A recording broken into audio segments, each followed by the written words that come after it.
नहीं है और हर तरफ तंबू ही तंबू। दुनिया का सबसे बड़ा अस्थायी शहर इस वक्त कैसा दिख रहा है वो भी हमने आपको दिखाया। और अब वापस से हम आ गए हैं उन सड़कों पर जहां से श्रद्धालुओं का रेला गुजर रहा है, क्योंकि श्रद्धालुओं के बीच रहने की जो अनुभूति है और जो एनर्जी है वो अलग ही है, वो हम लगातार महसूस करना चाहते हैं। सर्वेश आपके पास लौटूं, राजीव आपके पास भी लौटूं, उससे पहले हमारे साथ आचार्य जी मौजूद हैं।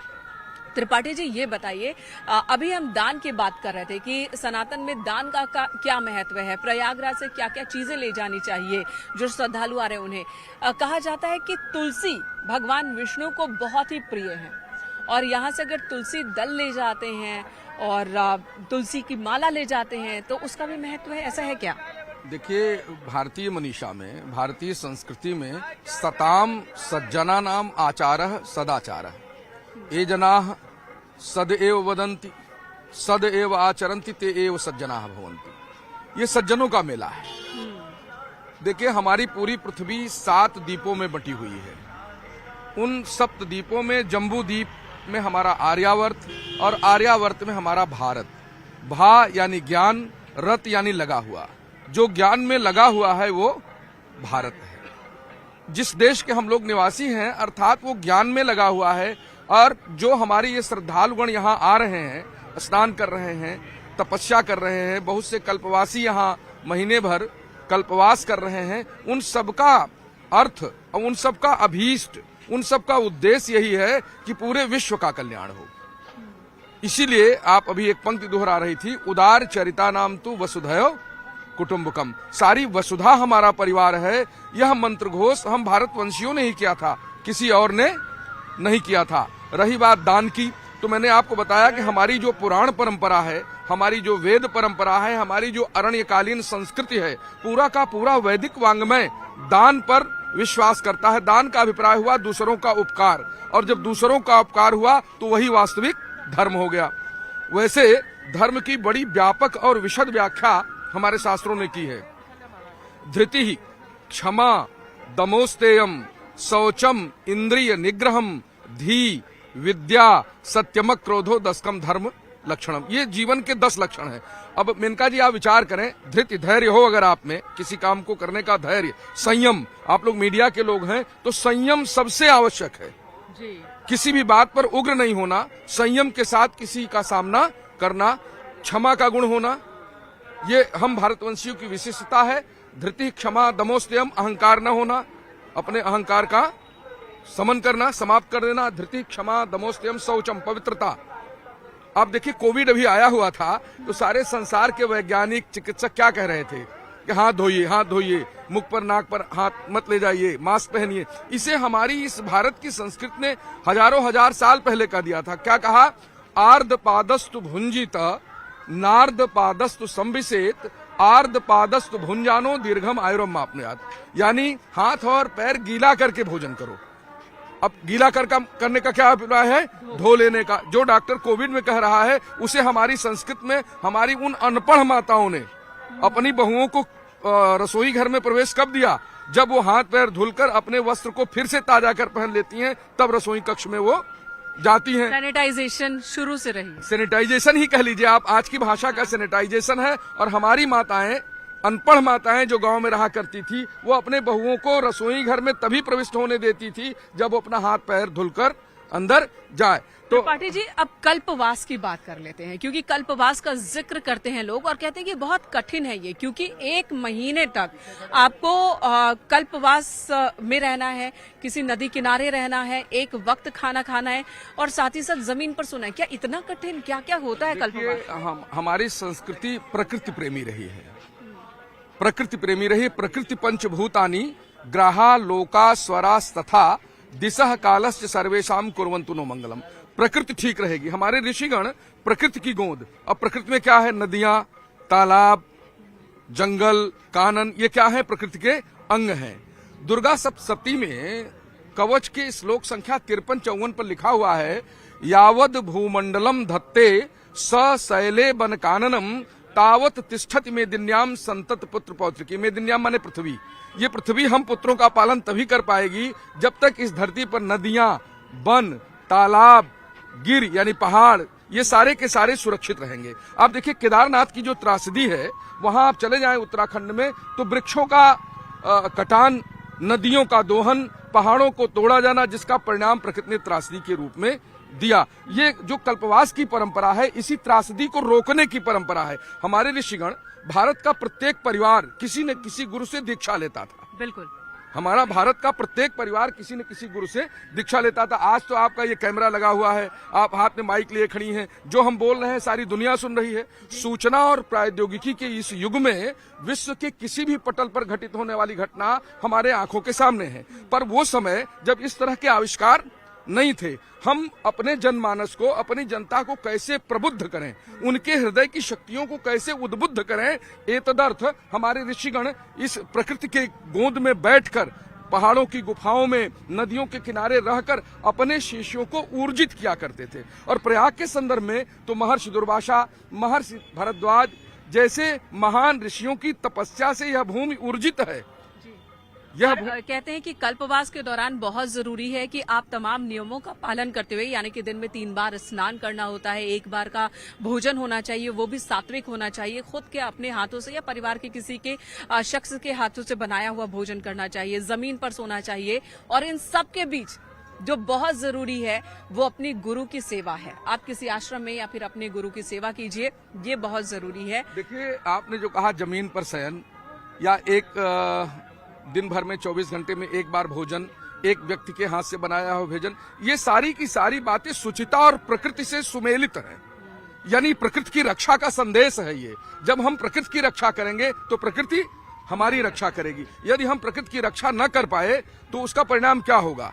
उसका परिणाम आप देखिए, आज का संसार जो है, और अपने भी देश को देख लीजिए, उसमें कहीं सड़क दुर्घटनाएं, कहीं ऐसी बीमारियां आपके बीच में आ जा रही हैं जिसमें हमारा आदमी कालकौलिक, असमय कालकौलित हो जा रहा है। हम भारत के लोग शतायु हुआ करते थे। आखिरकार इस जीवन का उद्देश्य है क्या? ईश्वर अंश, जीव अविनाशी, सद चेतन घन आनंद राशि, आनंद की प्राप्ति। इसीलिए भगवान का एक नाम है सच्चिदानंद, सद चित और आनंद। आनंद कैसे प्राप्त हुआ? आखिर ये जो रेला हाथ में झोला लिए पैदल चलता हुआ, पैर में त्राण नहीं, यानी चप्पल नहीं, पनही नहीं, जूते नहीं, दौड़ा जा रहा है माँ गंगा की गोद में, क्यों चला जा रहा है भाई? इस पर एक रिसर्च हुई, हमारे ऋषियों ने एक रिसर्च किया। वो ये किया कि प्रकृति के साथ बैठकर जब हमारा ये भारतीय समाज गंगा मैया के पास आता है, उनके जल का आचमन करता है। देखिए, वैज्ञानिक दृष्टिकोण से भी गंगा का जल पूरे संसार में एकमात्र ऐसा जल है सदा नीरा का जो स्वास्थ्य के लिए लाभदायक है, कभी सड़ता नहीं है पानी। हाँ, देखें आप, जब हम गंगा में स्नान करते हैं तो ब्रह्मांडीय ऊर्जा, जिसे हम लोग अंग्रेजी में कहें तो कॉस्मिक एनर्जी हमको गेन होती है। सूर्य की किरणें, और जब जल के साथ हम तादात्म्य स्थापित करते हैं, जल से अर्घ देते हैं, तो उस जल से होती हुई किरणें जब हमारे शरीर पे आती हैं, हमारे कल्पवासी के शरीर पे आती हैं, तो उसका तन और मन दोनों पुष्ट होता है, बलवान आपको होता है। सुनने के लिए कितने सारे लोग यहाँ रुक गए, ये सभी अपने अपने रास्ते पर थे, लेकिन महाराज जी इतना सुंदर सुना रहे हैं, इतनी सुंदर बातें कर रहे हैं, ज्ञान की बातें हो रही है कि सुनने के लिए लोग यहाँ इकट्ठा हो जा रहे हैं। आप सबसे भी चर्चा करूंगी, लेकिन चलिए अपने सहयोगी के पास जाएं। उससे पहले आप लोग कितने सहमत है महाराज जी से? नहीं, हम तो बिल्कुल सहमत है महाराज जी से। महाराज जी जो भी कह रहे हैं बिल्कुल स्पष्ट भाव में समझ आ रहा है हमें उस बात को। महत्ता समझ में आ रही है और क्लैरिटी मिल रही है। हाँ जी, मिल रही है बिल्कुल। एक मनुष्य को जो सांत्वना मिलनी चाहिए वो तीर्थों से हमको मिल रही है। ये बिल्कुल सही बिल्कुल शुभ विचार कह रहे हैं। चलिए सर्वेश का भी रुख कर लेते हैं। हमारे सहयोगी इस वक्त प्रयागराज क्षेत्र से ही मौजूद हैं। सर्वेश, आपके पास आती हूँ और बताइए वहाँ इस वक्त क्या हो रहा है?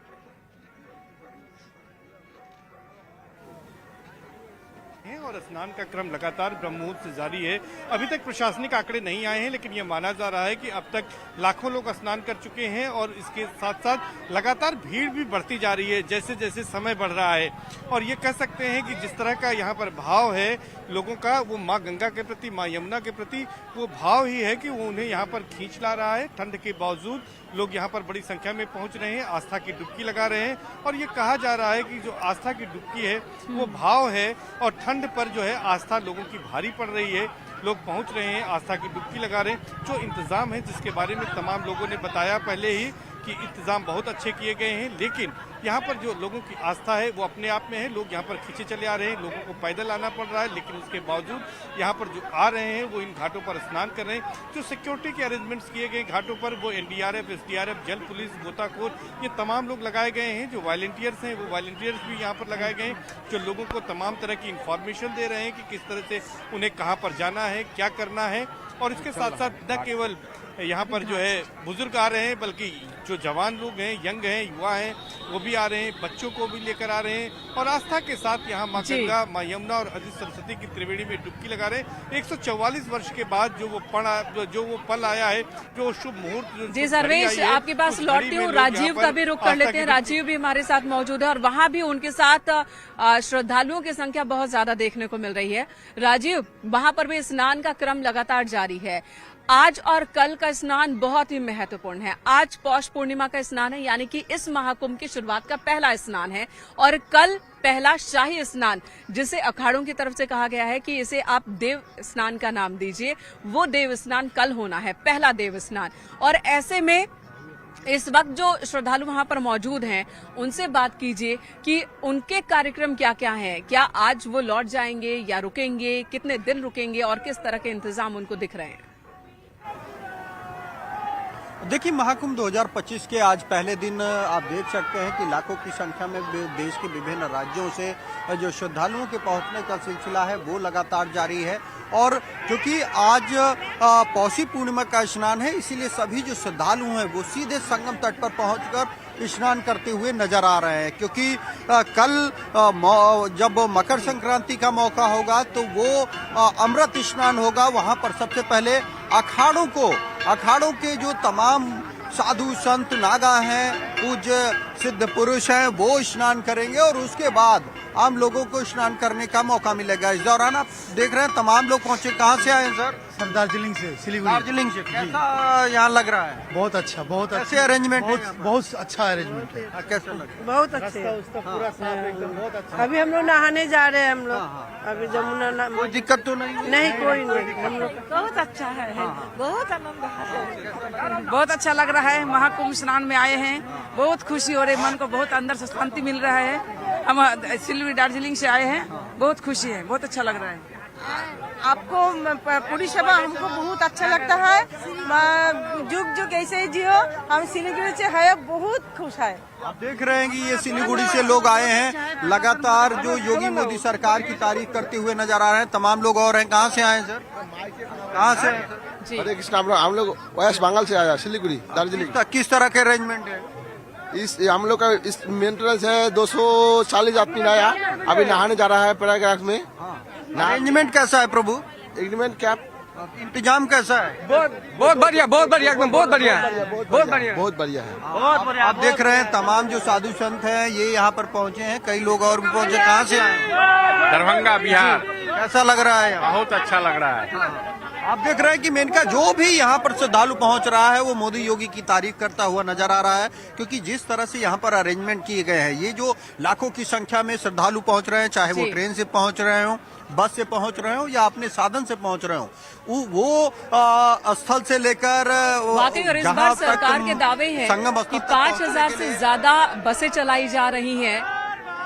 जी, इस बार दावा है कि 5000 से ज्यादा बसें चलाई जा रही हैं, 13,000 ट्रेनें चल रही हैं जो कि श्रद्धालुओं को प्रयागराज लेकर आ रही हैं। उनमें कई 3,000 के आसपास स्पेशल ट्रेनें हैं। वहीं शटल्स भी चलाए जा रहे हैं सैकड़ों की संख्या में, ताकि श्रद्धालुओं को दिक्कत ना हो। ई रिक्शा का भी इंतजाम किया गया है। 5000 से ज्यादा ई रिक्शा कुंभ मेला क्षेत्र में इस वक्त भ्रमण कर रहा है और उसके जरिए भी श्रद्धालुओं को यहां से वहां जाने की सुविधा मिल रही है। तो ये इंतजाम प्रशासन के देखने को मिल रहे हैं। इन सबके बीच रेला लगातार, जन सैलाब लगातार देखने को मिल रहा है श्रद्धालुओं का। और ये तो शुरुआत है, अभी 26 फरवरी तक इसी तरह से मेले का आयोजन होना है। और हमारे साथ मौजूद हैं आचार्य जी, और ये जो बातें कह रहे हैं, जो समझा रहे हैं, वो समझना भी बहुत जरूरी है कि आखिर हम कुंभ, अर्धकुंभ, महाकुंभ की बात करते हैं, प्रयागराज कुंभ की बात करते हैं, तो उसकी महत्ता क्या है और उसकी शुरुआत कहाँ से हुई, शुरुआत से लेकर अभी तक की सारी बातें बता रहे हैं। ये बताइए, महाकुंभ आपने कहा कि ब्रह्मा जी ने लिखा था, उन्होंने जिक्र किया था, यानी कि उनके लिखने से पहले, उनके यज्ञ से पहले महाकुंभ की शुरुआत हो गई थी, कुंभ की शुरुआत हो गई थी। प्रयागराज का जिक्र मिलता है और उसके बीच आज तक मुगलों का शासन देखा हमने, अंग्रेजों का शासन देखा हमने, कई बार कुंभ को रोकने की कोशिश हुई लेकिन रोक नहीं पाया कोई। मेनका जी, माघे वृष गते जीवे, जीव माने बृहस्पति, माघ के महीने में जब वृष राशि पर देवगुरु बृहस्पति का प्रवेश होता है, माघे वृष गते जीवे मकरे चंद्र भास्करौ, और मकर राशि पर सूर्य और चंद्रमा का प्रवेश होता है। मकरे चंद्र भास्करौ अमावस्याम तदा योगम कुंभाख्यस तीर्थ नायके। तीर्थराज प्रयाग में कुंभ तभी होता है, ऐसे नहीं कुंभ जब हो जाए। हमारी जो ज्योतिषीय गणना है, हमारे यहाँ कभी कभी 11 वर्ष में भी कुंभ के प्रमाण मिलते हैं। उसका कारण है हम लोग तिथियों के आधार पर 24 घंटे को देखें। संसार को सबसे पहले पंचांग हमने दिया। आप देखें, हमारा 10 रुपए का पंचांग है जिसमें लिखा है कि अमुक तिथि को 5:22 पर सूर्य ग्रहण होगा, जिसे आज करोड़ों करोड़ की वेधशालाओं में हमारे वैज्ञानिक बता पा रहे हैं। हमारा वो ऋषि बांस की फटी हुई वेधशाला से यही नदियों के तट पर बैठकर देखा और बता दिया कि भाई 5:22 पर सूर्य ग्रहण होगा, इतने बजे चंद्र ग्रहण होगा, ये खग्रास होगा, ये खंडग्रास होगा। आखिरकार क्यों? हमारी जो ज्योतिषीय गणना थी, हमारा जो ज्ञान विज्ञान था, हमने ज्ञान और विज्ञान को एक दूसरे से पृथक नहीं किया। हमने ज्ञानामृत वचनामृत को एक साथ जोड़ा और समता, स्वतंत्रता आपको इस कुंभ मेले में देखने को मिल जाएगी। मेनका जी, आप देखिए, संगम पर जब दौड़ रहे हैं लोग स्नान करने, तो क्या कोई पूछ रहा है क्या कि आप किस देश के हैं, किस प्रदेश के हैं, किस जिले के हैं, किस जाति के हैं, कहाँ से हैं? कोई पूछ रहा है? मेघालय, बंगाल, तमिलनाडु, मैंने प्रदेश, अलग अलग प्रदेशों के लोगों से मुलाकात कर ली अभी तक। देखिए, हम पंजाबी, हम बंगाली, मद्रासी, गुजराती, लेकिन सबसे पहले हम सब केवल भारत, यही तो मंत्र चल रहा है संगम पर। देखिए, ये भक्तगण राम का नारा लगा रहे हैं। जरा हम इनके साथ चर्चा कर लें राम पर। रा और म, रा यानी राष्ट्र, म यानी मंगल। तो जिससे राष्ट्र का मंगल हो वो राम है, जिससे राष्ट्र का मंगल हो वो राम है। जय श्री राम, जय श्री राम, जय श्री राम, जय श्री राम। जब जय श्री राम हो रहा है तो हर हर गंगे भी हो जाए। हर हर गंगे, हर हर देखिए ये उत्साह है लोगों के बीच। आप कहाँ से आए? हरदोई से। हरदोई से आए हैं। महात्मा जी को सुनकर कैसा लग रहा है? बहुत अच्छा लगा, इन्होंने सारे गर्भित और वेद संबंध हमारी बातों को उन्होंने प्रकाशित किया। आप कहाँ से? मैं अजमेर से आया हूँ, राजस्थान से। स्नान मैडम, हाँ, मैं बाराबंकी से आया हूँ। सारी व्यवस्था सरकार की अच्छी, लेकिन थोड़ा एक असुविधा मेरे को लगी कि मैडम यहाँ पे जो शौच व्यवस्था है उस पर थोड़ा अच्छा होना चाहिए था। जो बाहर से लोग आ पा रहे हैं उसमें कुछ समस्याएं हैं। अच्छा, इसमें थोड़ा आपको कैसा लगा? नहीं, मुझे बहुत अच्छी व्यवस्था लगी यहाँ की। साफ सफाई वगैरह है? बिना से आ रहा, साफ सफाई बहुत अच्छी। स्नान कर लिया? घाट पे इंतजाम सही है? हाँ बिल्कुल, घाट पे इंतजाम सही है। सब वहाँ पे पुलिस वाले लगे हुए हैं ताकि वो व्यवस्था को कोई डूबने ना पाए। ये भी देखा कि रस्सियों और बांस बल्लियों की जगह पर जीटी लगाकर बैरिकेडिंग की गई है। पूरे नाव लगा दिया है उन्होंने ताकि लोग आगे ना जा पाए। और जी, कैसा लगा हर हर गंगे? बड़ा अच्छा लगा हम लोगों को इसका उद्घोष, और हमारे साथी सब बड़े अच्छे ढंग से नहाए।